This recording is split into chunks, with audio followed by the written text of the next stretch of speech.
આજે આપણે બનાવીશું ખાવામાં એકદમ સોફ્ટ અને સ્વાદિષ્ટ જીરાપુરી। તો આપણે અહીંયા 250 ગ્રામ મેદો લીધો છે। તમારે ક્વોન્ટિટીમાં વધારે બનાવવી હોય તો તમારે અહીંયા મેદાનો ઉપયોગ વધારે કરવાનો છે। તો ચાલો આપણે શરૂ કરીએ। એના માટે આપણે અહીંયા અડધી વાટકી ઘી લીધું છે। તો ઘીને આપણે થોડું અહીંયા ગરમ કરી લઈશું। 250 ગ્રામમાં મેં અહીંયા અડધી વાટકી ઘી લીધું છે। આપણું ઘી અહીંયા ગરમ થઈ ગયું છે।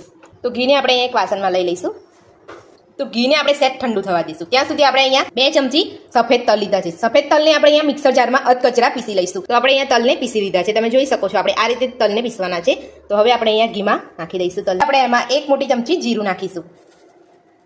અડધી ચમચી આપણે અહીંયા હજમો નાખીશું। હજમો નાખવાથી પૂરીનો સ્વાદ સરસ લાગતો હોય છે, એટલે આપણે અહીંયા અડધી ચમચી હજમો નાખીશું।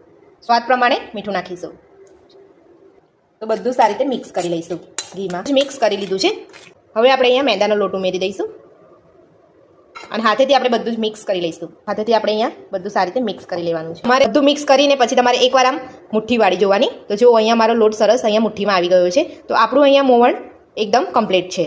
તો તમારે જો તમને ઓછું લાગતું હોય મોવણ તો તમે ઘી ગરમ કરીને બીજું તમે અહીંયા ઉમેરી શકો છો અને આ રીતે તમારે બધું સારી રીતે મિક્સ કરી લેવાનું છે। તો આપણો લોટ અહીંયા મોવણ સાથે બંધાઈને કમ્પ્લીટ છે। તો હવે આપણે એમાં થોડું થોડું પાણી ઉમેરતા જઈને લોટ બાંધી લઈશું। આપણે અહીંયા નોર્મલ લોટ બાંધવાનો છે, બહુ કડક લોટ નથી બાંધવાનો। તો આપણે અહીંયા 1 ગ્લાસ પાણી લીધું છે। તો આપણે અહીંયા થોડું થોડું પાણી ઉમેરતા જઈને લોટ બાંધી લઈશું। આપણે સામટું પાણી નથી નાખી દેવાનું। તો તમે જોઈ શકો છો આપણે અહીંયા લોટ બાંધી લીધો છે।